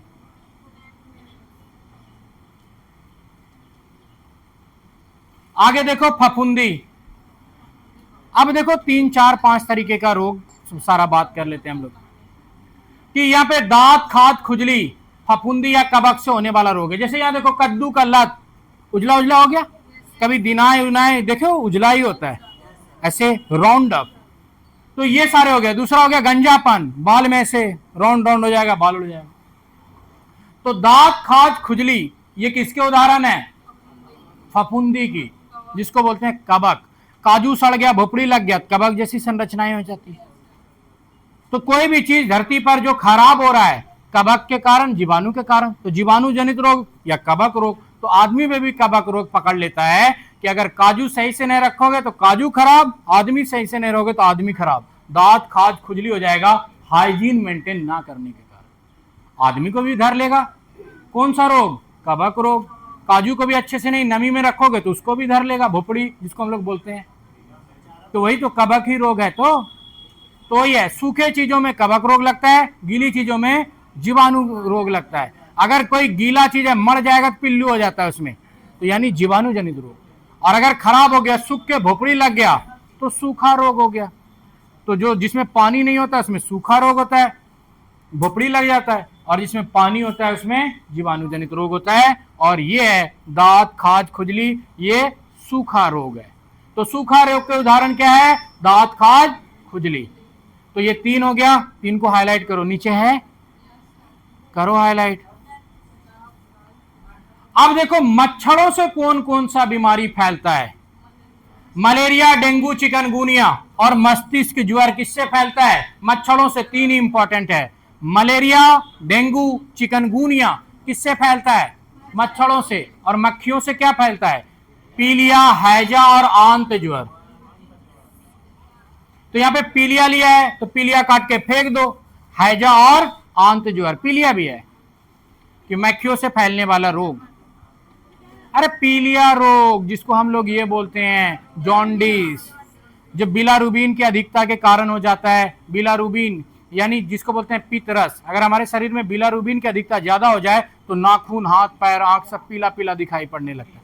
तो देख के भी पता चल जाता है कि इसको क्या हो गया? पीलिया। पीलिया और पोलियो में अंतर है, ध्यान रखना। पोलियो के लिए चलाया गया पल्स पोलियो 1995 में, 0 से 5 साल के बच्चे के लिए पीलिया रोग है। पीलिया पोलियो में अंतर समझ में आ रहा है ना? बोल जो रहे हैं, पोलियो क्या है? वायरस से होने वाला, यहाँ पे पीलिया की बात कर रहे हैं, मक्खियों से होगा पीलिया, हैजा और आंत ज्वर। हाँ पीलिया भी आएगा, लेकिन पीलिया बहुत कम आता है। अब नहीं रट पाओगे तो पीलिया काट दिए, रट लोगे तो भला हो जाएगा, क्योंकि हम आपका बोझ कम कर रहे हैं। क्योंकि ऐसे 15-16 चैप्टर्स हैं, आपको अगर हम चरचरे पेज देंगे तो 16 चौके 64, क्वेश्चन लगा देंगे तो 80 पेज, सीडीपी पढ़ाएंगे तो दोनों मिला के हो जाएगा 200 पेज, सारा पढ़ते पढ़ते आपके पास हो जाएगा 600 पेज। और आप ठहरे शांत मिजाज के आदमी, पढ़ोगे नहीं, तो हम आपके इस पेज को कर देंगे सीडीपी वीएस दोनों मिला के 50 से 60। तो 50 से 60 भी नहीं पढ़ोगे तो बेकार ही है पढ़ना। तो इसीलिए ऊपर ऊपर पढ़ के चलो, हमको पता है कि क्वेश्चन कहां से बनेगा, आपको नहीं पता है। और इसलिए हम आपको जो ये वाला नोट्स देते हैं कि इतना ही डालेंगे जितना काम का है, ना तो बच्चा सोचता है इसको भी पढ़ लेते हैं, सर बोला अगर ये आ गया तब, तो इसीलिए हम वो डालते ही नहीं है ताकि तुम्हारे मन को विचलित करे। अब है लोहा, लोहे की कमी से खून में लोहा नीचे मिला कहीं पे? नहीं मिला।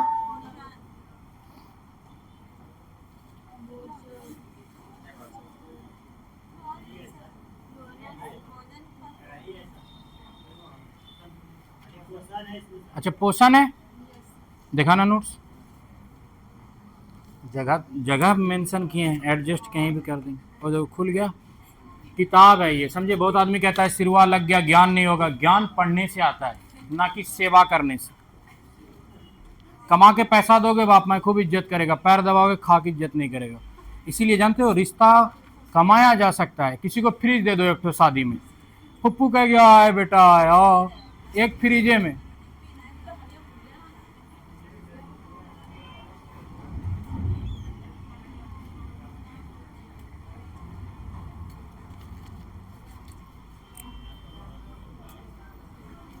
ये एकदम पीडीएफ को गड़बड़ा के निकाला है।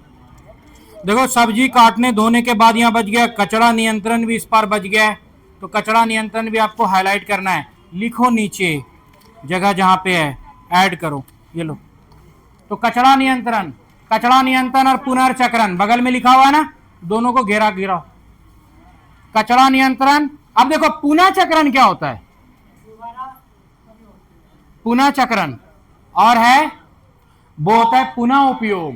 और पुनः चक्रण है फैक्ट्री तक लेके जाओ, कुर्सी है तो पीढ़िया बनाएगा, रिसाइकलिंग कहलाता है पुनः चक्रण। पुनः उपयोग का मतलब क्या है कि पहले जींस था अब हाफ पैंट पहनो, पहले लुंगी था अब तकिया का खोल बना लो, पहले पेपर पड़े अब लिफाफा बना लो, या झाल मुड़ी बेचने वाला कागज बना लो। तो उसको बोलते हैं पुनः उपयोग, यानी उपयोग का उपयोग, पुनः उपयोग। पुनः चक्रण मतलब एक चक्कर और लगेगा, कुर्सी था पीढ़िया बन के आएगा, कुछ तो बने।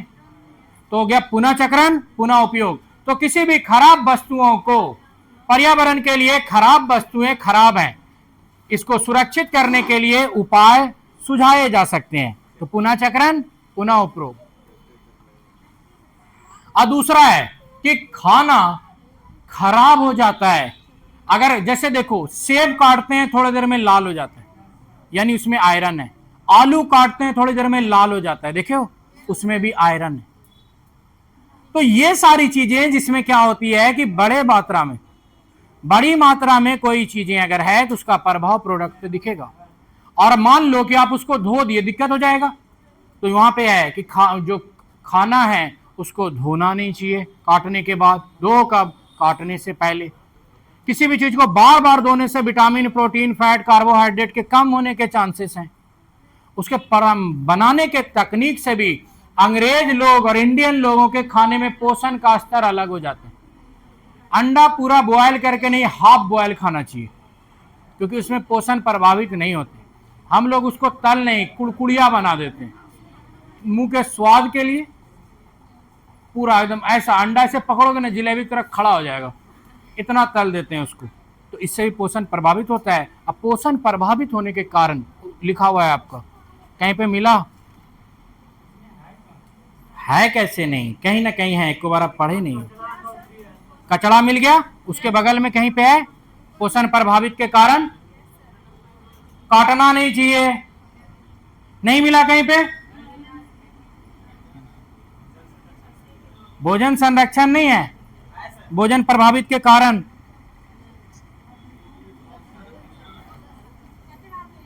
कचरा के बगले वाले में होगा कहीं पे, काट कर धोकर है। तो देखो पहले पेज में है, ब्लैक वाले बॉक्स में मिला कहीं पे, कचरा के ऊपर मिला। हाँ तो बस बॉक्स में है, मिला, बस उसको हाईलाइट करो।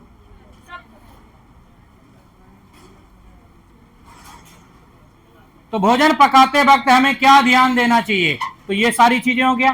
कचरा ऑलरेडी हम लोग देख लिए, अब इसमें होता है जैव निम्न करणीय और जैव अनिम्न करणीय। निम्न करणीय होता है जो प्रकृति में विलीन हो जाएगी, अपघटित हो जाएगी। अब देखो निम्नलिखित में से क्या हो जाएगा? प्लास्टिक क्या है? जैव निम्न करणीय। पॉलीथीन, कांच, ये सब कभी धरती में मिलेगी नहीं। 10 साल बाद भी जमीन खोदोगे ना तो नीचे से कांच निकलेगा, शीशा वैसा ही निकलेगा। वन विहार कभी देखे हो? ट्रैक्टर जोतने के बाद पॉलीथीन जमीन से, कांच, प्लास्टिक ये सब बाहर आने लगते हैं, क्योंकि वो जल्दी प्रकृति में विलीन नहीं होते, क्योंकि ये क्या है? क्या देखो, जैव निम्न करणीय होता है और जैव अनिम्न करणीय होता है। निम्न करणीय को होता है कि ये भी जैविक पदार्थ हैं और ये भी जैविक पदार्थ हैं। जैविक निम्न करणीय और जैविक अनिम्न करणीय होते हैं। एनसीईआरटी के ये दोनों बात है। और वहां पे जब हम लोग बोलते हैं तो हो जाता है जैविक संसाधन और जैविक संसाधन। अब एक संसाधन जो डायलूट हो जाता है, दूसरा डायलूट नहीं होता है, जिसको हम लोग बोलते हैं अपघटनीय, दूसरा अपघटनीय नहीं। अपघटित कौन करता है? बैक्टीरिया, जीवाणु, केंचुआ। गिनोड़े में केंचुआ छोड़ दिए, राख बना दिया, गोबर को कंपोस्ट बना दिया, तो वो भी किसके उदाहरण हो गए? जैव निम्न करणीय के। जैसे यहां पे उदाहरण है वर्मी कंपोस्ट। वृक्ष अगर सड़ गया तो बनेगा क्या? Vermi compost. तो कोई भी चीज धरती पर है, अगर वो अंतिम रूप से चेंज होगी तो बनेगी वर्मी कंपोस्ट, और फिर वो धरती जैसी संरचनाएं ले लेगी। अगर धरती अपनी क्षमताओं के कारण धरती को क्या करती, उस रूप में नहीं लेके आती, तो धरती कब का समाप्त हो गई होती। तो बैक्टीरिया, जीवाणु, विषाणु, ये सब हमारी धरती के संतुलन बनाए रखने के लिए जिम्मेदार है। धरती पर अगर इंसान अपने आप को नहीं बदला तो इन मानवता खत्म हो जाएगी। इंसान धरती पर इसीलिए जीवित है क्योंकि इंसान क्या किया है? इंसान अपने आप में किया अनुकूलन।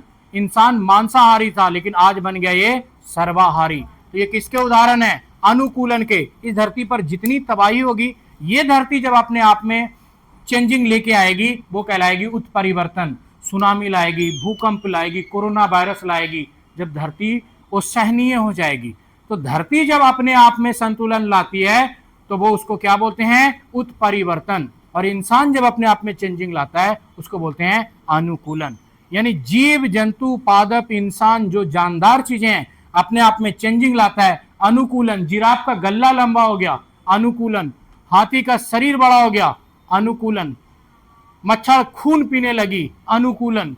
यानी जो भी अपने आप में चेंजिंग लाया, अनुकूलन। अब गरीबी में रहना सीख लिए, अनुकूलन। माहौल में ढल गए। लेकिन पर्यावरण क्या करती है? उत्परिवर्तन। पुरानी चीजों को दोहराती है। और हम लोग पुरानी चीजों को नहीं दोहराते, हम लोग नई चीजों में नया तकनीक ढूंढ लेते हैं। हम लोग साइकिल नहीं है, पैदल जाएंगे। हम लोग पीछे नहीं आते, लेकिन धरती पीछे आ जाती है। धरती क्या करेगी? 1-2 बार हिलाएगी, फिर से 1-2 करोड़ आदमी मरेगा, फिर से आबादी उतनी हो गई, फिर से धीरे धीरे धीरे धीरे बढ़ेगा, फिर एक बार हिला देगी, फिर उतने आदमी हो गया। तो धरती कहती है अच्छा अब ढेर हो गया, चलो बैक मारो। तो धरती क्या करती है? पीछे जाती है। इसको बोलते हैं उत्परिवर्तन। लेकिन इंसान पीछे नहीं जाता, इसको बोलते हैं अनुकूल। यानी उसी परिस्थिति के उसके अनुकूल बन जाता है। आज अगर सर्दी मान लो कि -10 डिग्री होने लगी तो हम लोग जैकेट का तादाद बढ़ा देंगे, ई नहीं कि दुआ करने लगेंगे घट जाओ घट जाओ घट जाओ। हम लोग कुछ कर पाएंगे क्या? धरती ऐसा कर देती है, एक दिन में 2 करोड़, 5 करोड़, 10 करोड़ आदमी को मार देगी। तो बड़ा क्या क्या क्या बोले? कुछ भी। तो यहां पे समझे, धरती जो चेंजेस, तो यहां पे बगल में लिखो नोट, ऊपर साइड में कहीं पे जहां पर से, तो लिखो प्रकृति उत्परिवर्तन।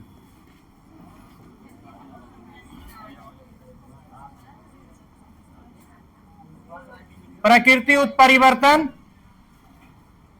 और जीवित अनुकूलन। तो जीवित क्या करेगा?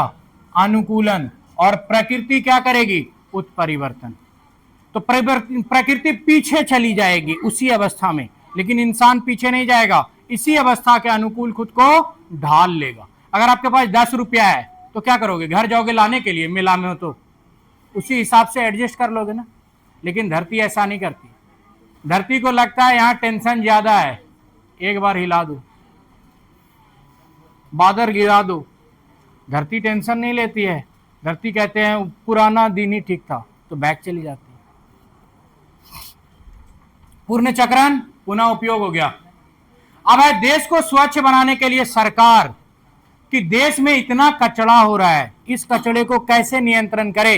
तो देश में भारत सरकार के द्वारा चलाया जा रहा है एक अभियान जिसको बोलते हैं स्वच्छ भारत अभियान। तो स्वच्छ भारत अभियान कब चलाया गया? 2 अक्टूबर 2014 को चलाया गया। 2 अक्टूबर 2014 को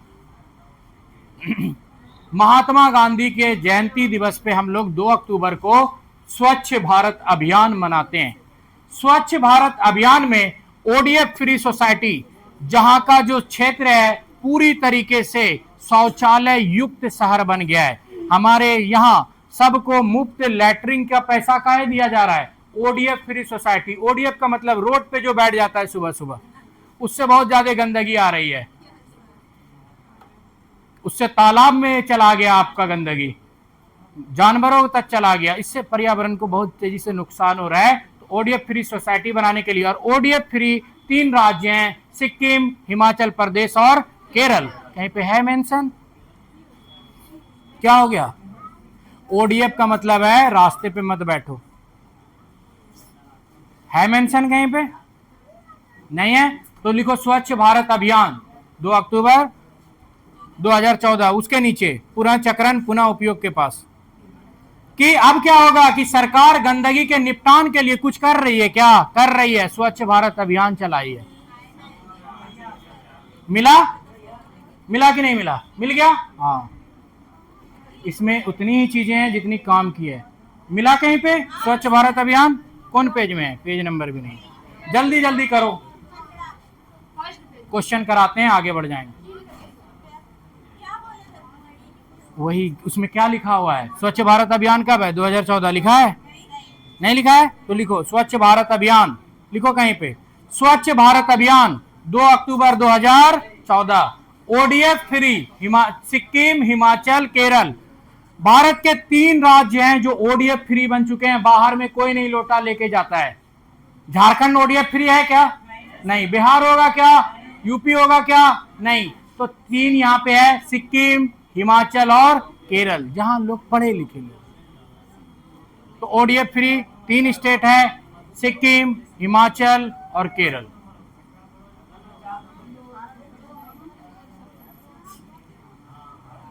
अब क्वेश्चन धड़ाधड़ देखते हैं, आगे बढ़ते हैं। क्वेश्चन 1 आगे यहां देखो, खत्म हो गया। निम्नलिखित में से कौन सा रोग संक्रामक है? मधुमेह, उच्च रक्तचाप, हृदयघात और डिप्थीरिया। देखो मधुमेह को यही जो शुगर, जिसमें हमारा आग्नाशय प्रभावित हो जाता है, कार्बोहाइड्रेट का शरीर में पाचन नहीं होने लगता है, उच्च रक्तचाप मतलब हाई ब्लड प्रेशर, हृदयघात, हार्ट अटैक, तो ये सारा देखो संक्रमण के कारण होता है क्या? तो डिप्थीरिया, अभी आपको याद होगा हम आपको कराए थे कि डीपीटी का टीका बनाए हैं, जीवाणु जनित रोग है उसके रोकथाम के लिए। आगे, भारत में पल्स पोलियो टीकाकरण कार्यक्रम, सीटेट का क्वेश्चन है सारे के सारे, कब? 1995। निम्नलिखित में से कौन सा 100% खुले में शौच मुक्त ओडीएफ राज्य है? केरल, और भी 2 है, हिमाचल प्रदेश और विटामिन सी की कमी से होने वाली बीमारी, विटामिन देखो वहां पे, विटामिन ए रतौंधी, vitamin B beriberi, vitamin C scurvy, कुछ भी बेरी, विटामिन सी क्या है? स्कर्वी। देखो वहां पे हाईलाइट करो जल्दी, विटामिन वाला देखे सेक्शन।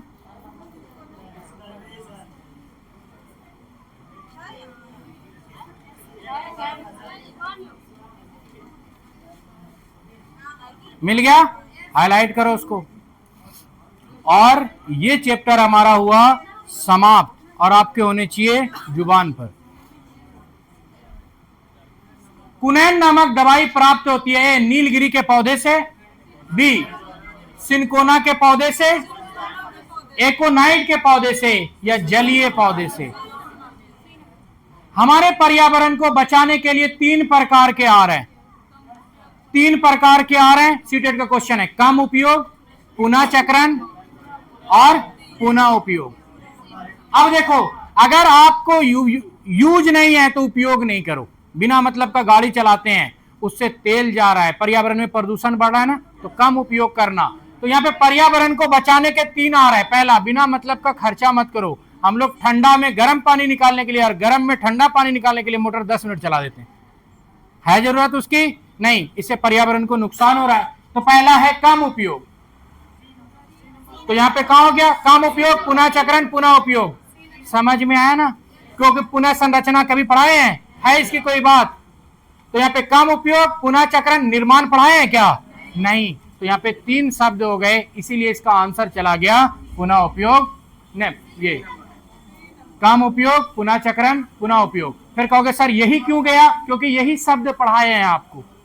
क्योंकि पुनः संरचना नहीं होता है, पुनः क्या होता है? उपयोग होता है। पुनः चक्रण होता है। पुनः चक्रण मतलब फैक्ट्री तक फिर पहुंचा दिए। पुनः उपयोग मतलब फिर से। पुनः संरचना कोई शब्द नहीं है। तो यहां आंसर क्या हो गया? सी। किस विटामिन की कमी से घाव से रक्त का थक्का बहना नहीं रुकता है? विटामिन के इनमें से कौन सा जैव अपघट्य पदार्थ है? कौन होगा? कोई नहीं होगा इनमें से, कोई नहीं। न तो प्लास्टिक, न तो पॉलीथीन, न तो शीशा। जैव अपघट्य है, अपघटन होगा क्या? नहीं होगा। होता अगर यहाँ पे इसके जगह कुछ और होता, जैसे यहाँ पे दिया रहता पत्ता, कुत्ता, लकड़ी, होता कि नहीं होता? सारे हो जाते। पोलियो का कारण है, प्रोटीन का सर्वोत्कृष्ट स्रोत है सोयाबीन। निम्नलिखित में से मच्छरों द्वारा फैलने वाले रोग का समुच्चय कौन सा है? Previous year question. क्या जाएगा? हैजा जाएगा क्या? हैजा किसके कारण? मक्खी के कारण। HIV होगा क्या? HIV किसके कारण? वायरस के कारण। एड्स किसके कारण? वायरस के कारण। बच गया डेंगू, मलेरिया और चिकनगुनिया। अगला, खाए गए खाद्य पदार्थों के किस समुच्चय में लोहा की मात्रा ज्यादा होती है? मिली कहीं लोहा? विटामिन में आपका लिखा हुआ है आंवला, पालक और गुड़। कांच के जार तथा बोतलों को उनमें अचार भरने से पूर्व सूर्य की धूप में अच्छी तरह सुखाया जाता है, ऐसा क्यों है? सीटेट का क्वेश्चन। अरे वाह, पहले मतलब पढ़ चुके हो क्या? नमी को हटाने के लिए, क्योंकि धूप में सुखाते हैं पहले, भैया हमको देखना, माँ सबको धो धा के धूप में सुखाई, फिर अचार डालती है, फिर अचार के साथ सुखाती है, क्योंकि अगर नमी रह गया तो गड़बड़ा जाएगा।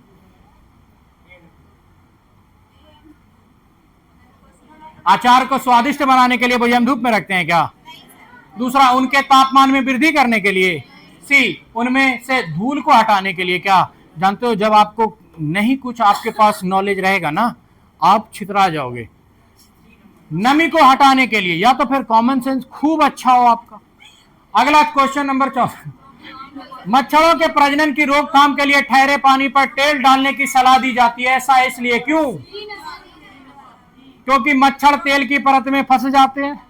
भी तेल ऑक्सीजन की आपूर्ति को काट देता है, क्योंकि हमारा ऑक्सीजन कहां से जाता है? वायुमंडल से। मोटर से पोखर में पानी दिया जाता है, ऑक्सीजन फिक्सेशन के लिए पलटा जाता है पानी को, ऑक्सीजन की कमी हो जाएगी, जिससे मच्छरों का प्रजनन थम जाता है। मच्छरों को तेल द्वारा विकसित किया जाता है, मच्छर तेल द्वारा मर जाते हैं। मर तो जाते हैं, क्यों मर जाते हैं? ऑक्सीजन की कमी हो जाती है, क्योंकि वो नाक से बाहर सांस लेता है ना, वो तेल के वजह से वो नीचे चला गया। आप किसी चूटी को तेल में डाल देना, फिर देखना कभी ऐसे झूमेगी, कभी ऐसे जमेगी, सीधा नहीं चल पाएगी। आपको फेविकोल में डाल दे, फिर क्या होगा?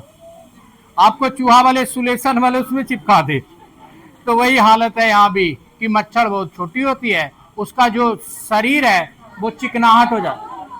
अब खाद्य संरक्षण के लिए निम्नलिखित में से कौन सा जोड़ा ठीक नहीं है? अब बताओ, जोड़ा ठीक नहीं है। आलू का चिप्स बनाएंगे। अब देखो, दूध से पनीर, दूध से पनीर। अब देखो, निम्नलिखित में से कौन सा जोड़ा ठीक नहीं है?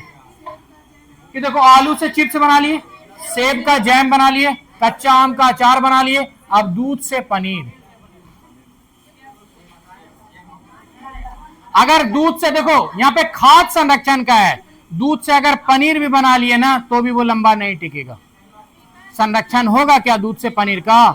नहीं हो पाएगा, क्योंकि उसमें तो यहाँ पे आलू से चिप्स बनाएंगे चल जाएगा, जैम से सेब से जैम बनाएंगे तो भी कुछ दिन चल जाएगा, कच्चा आम का अचार चल जाएगा, लेकिन दूध से पनीर नहीं टिकेगा, वो भी 1 से 2 दिन में खत्म हो जाएगा। या तो दूध रहे, पनीर रहे या खीर रहे, तो संरक्षण हुआ क्या? नहीं। तो हम दूध को पाउडर बना लेंगे उसका, फिर बच्चा को लैक्टो 1 2 3 बच्चा खाता है सानी लगा के या दूध में घोल के, उसकी माँ पिलाती है लैक्टोज, तब क्या होगा? 6 महीना पिएगा बच्चा, दूध खराब हुआ क्या? नहीं। आप कहोगे हाँ पनीर टिक जाएगा, तो किसी दुकान वाले को देखना, पनीर टिकेगा क्या? नहीं टिकेगा, खराब हो जाएगा। यहाँ बोल रहा है संरक्षण, तो दूध से पनीर संरक्षण के हुए क्या उदाहरण? अब बहुत बच्चा जानते हो क्या मारेगा? सेब से जैम, कहेगा सेब का जैम बनता है क्या?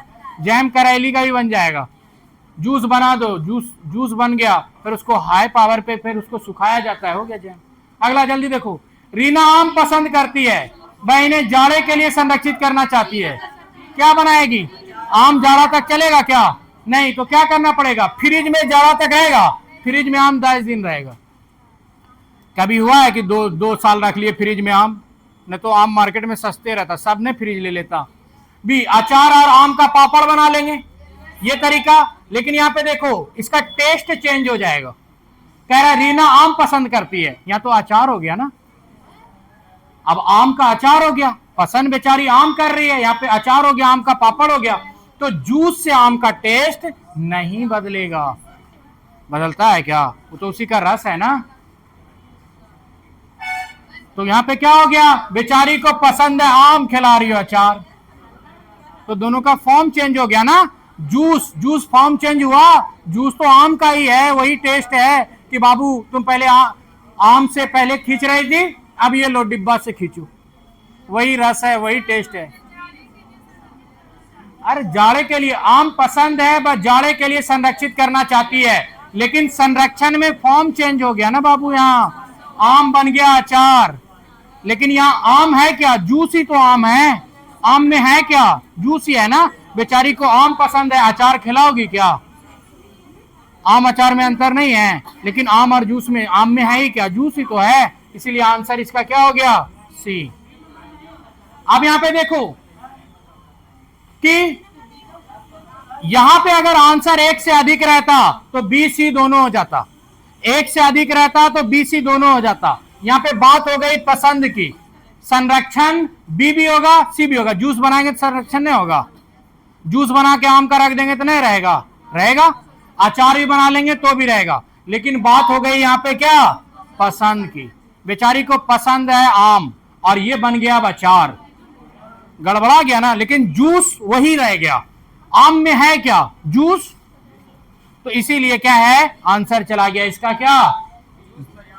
जूस तैयार कर। इस पौधे में पत्तियां हैं जिन्हें सब्जी की तरह प्रयोग में लाया जाता है। अब देखो पत्तियां हैं जिन्हें सब्जी की तरह प्रयोग में लाया, इसके बीजों से तेल प्राप्त करते हैं। नारियल में बीज होगा क्या? पालक में होगा क्या? जानते हो ऐसा महारती बहुत सारे होते हैं कि इसमें भी अल्टर पल्टर मार देते हैं। कहेगा क्या कि बंधा गोभी तो सब्जी नहीं लग रहा है। इसीलिए जानते हो कि ये बहुत सारे सवाल बहुत इजी होते हैं। निम्नलिखित में से कौन सा मच्छरों से होने वाला रोग है? मलेरिया, डेंगू और चिकनगुनिया। अब यहाँ पे देखो, हमारे देश के नीचे दिए गए किस भाग में खाने की चीजें जैसे टैपियोका, केरल जैसे देखे टैपियोका हाईलाइट करा है ना, पढ़ना भी नहीं है। पसंद नापसंद के बारे में चर्चा करते समय किसी छात्र ने कहा मुझे और मेरी माँ दोनों को सांप खाना पसंद है, तो कहाँ हो गया? निम्न निदान के पश्चात कोई डॉक्टर रोगी से यह कहता है कि उसके खून में हीमोग्लोबिन की कमी है, तो उस रोगी को आयरन की कमी। दो सेम क्वेश्चन, थोड़ा सा चेंज हो गया, तो क्या चला जाएगा? डी। और है कुछ? और है कुछ? यह पढ़ाते समय कि कुछ समय के लिए खाद्य पदार्थों को किस तरह ताजा रखा जा सकता है। राधा अपनी कक्षा में निम्नलिखित अनेक तकनीकों की परिगणना करती है। ये हो गया पेडागोजी, और हम आपको पढ़ाए हैं। क्या जाएगा कि खाद्य पदार्थों को किस तरह रखा जा सकता है। ए, उसे कटोरी में रखती है, कटोरी को एक खुले बर्तन में रख देती है, उसे एक गीले कपड़े में लपेट देती है, उसे धूप में, उसे छोटे छोटे टुकड़े में काटती है और अंधेरे में रख देती है। तो यह पढ़ाते समय कि कुछ समय के लिए खाद्य पदार्थों को किस तरह ताजा रखा जा सकता है। तो कैसे ताजा रखते हैं कुछ समय के लिए किसी खाद्य पदार्थ को? उसे एक गीले कपड़े में लपेट देते हैं कुछ समय के लिए। तो अरे ये बोला है कि धनिया का, तो गीला कपड़ा में लपेट दोगे। दूसरा, उसे धूप में जाएगा क्या? ये तो खत्म हो गया। उसे छोटे छोटे टुकड़ों में काट के अंधेरा में रख देंगे, कोई मतलब निकला क्या? अब देखो, उसे कटोरी में रखती है तथा कटोरी को एक खुले बर्तन में रख देती है जिसमें ठंडा पानी है। तो हम लोग कोई भी चीज अगर लेकर के आते हैं तो किस में रख देते हैं? पानी में, ताकि थोड़ा देर रहे क्या? ताजा। नहीं देखे हो घर द्वार में क्या? अब आप ये बताओ कि ए जाएगा कि नहीं जाएगा? हम नहीं जानते हैं, क्वेश्चन यही है और यही सीटेट में आया हुआ है। देखो, यह पढ़ाते समय कि कुछ समय के लिए खाद्य पदार्थों को किस तरह ताजा रखा जा सकता है, तो उसको क्या करो कि कुछ खाद्य पदार्थों को क्या कर सकते हो आप कि कुछ समय के लिए इसको क्या करो, स्वच्छ पानी में डाल के रख सकते हो। अजीब हैरानी है। तो यहाँ पे ए हो गया। अब देखो, हाँ, अब देखो यहाँ पे अब ढेर हो गया। अगर इस तरीके का सवाल रहता तो क्या करते? थोड़ी देर के लिए कटोरी में, हम आपको रटाते नहीं है। अब यहाँ पे दूसरा क्वेश्चन, ये और भी नीचे है। उपरोक्त तकनीक 1 और 2 के लिए वह निम्नलिखित में से किस खाद्य पदार्थ की ओर संकेत कर रहा है? पके हुए चावल, हरा धनिया। तो यहाँ पे क्या हो गया? लपेट के रखते हैं जैसे, तो हरा धनिया चला गया। तो सारे ऑप्शन क्या हो गए? की पॉइंट मिल गया। लेकिन अगर 4 ऑप्शन होता ना, अल्टर इस तरीके का क्वेश्चन होता, तो आंसर इसका लेते हैं हम 1। हम आपको ये नहीं कहते हैं प्रीवियस ईयर भी गलत होते हैं, अगर आप रुकमनी लोगे ना उसमें भी गलत होता है। और आयोग क्या करता है जानते हो? इसी के वजह से आंसर की में मिला है 82, बाद में मार्क्स आता है 90, क्योंकि आपके मार्क्स क्या करते हैं? आयोग के हिसाब से वैरी किया जाता है। अंजलि की सहेली दांतों में क्षय से बचने के लिए निम्नलिखित 4 तरीके बनाती है। ए, दिन में 2 बार ब्रश करें, इनेमिल कम ना हो इसके लिए ब्रेसिज पहने, मिठाई, चॉकलेट और कार्बन डाइऑक्साइड युक्त पेय पदार्थ ना ले, हर खाने के बाद कुल्ला करे। अंजलि को उपरोक्त तरीकों में से किसका अनुपालन करना चाहिए?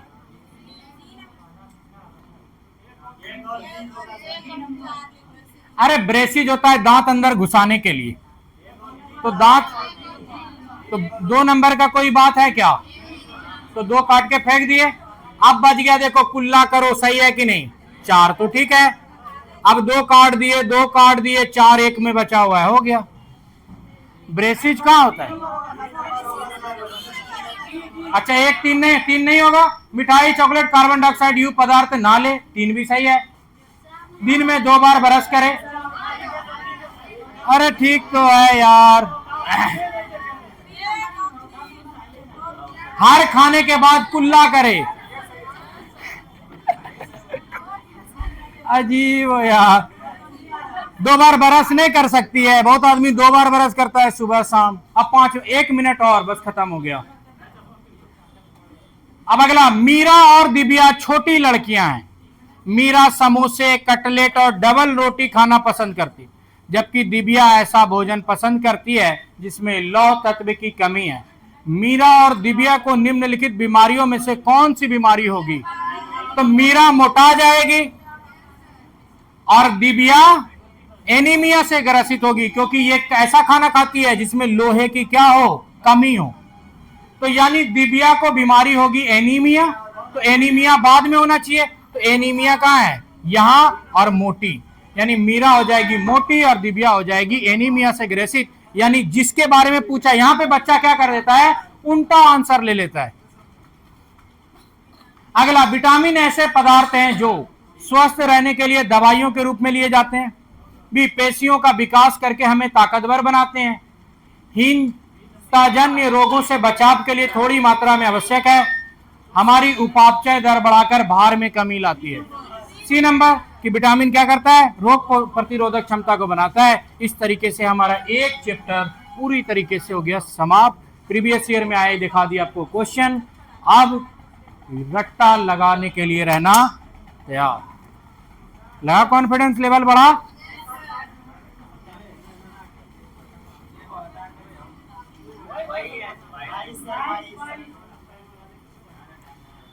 बाईस नंबर में देखो, अगर हम लोग यहां तक नहीं लेते ना तो कुछ तो आंसर लेना पड़ता। बहुत बार सीटेट में ऐसे अटपटा से सवाल बन जाते हैं कि हम वहां पे आंसर उसी हिसाब से लेते हैं। ऐसे तो ऐसे ही पता चल गया, गीले कपड़े में रखेंगे तो धनिया ही जाएगा। 3 दिया है कि कटोरी में रखते हैं या पानी में रख देते हैं। बहुत आदमी धनिया को पानी में रख देता है थोड़े समय के लिए, या तो गीले कपड़े में लपेट देते हैं, या उसे धूप में खुला फैला देते हैं। ये हो गया।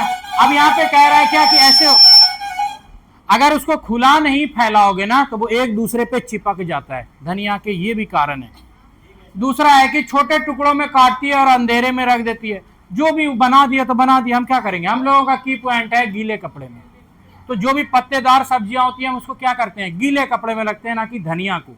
यही आपको वहां पे लिखाए हैं कि पालक को क्या करना चाहिए? गीले कपड़े। हाँ, ये नहीं कि आप धनिया का असरा देखने लगे तो वहां पे आंसर चला जाएगा एक से अधिक, कि गीले कपड़े में किसको किसको रखते हैं या ऐसे किसको रखते हैं, तो हो जाएगा पालक भी धनिया भी, आंसर हो जाएगा एक से अधिक।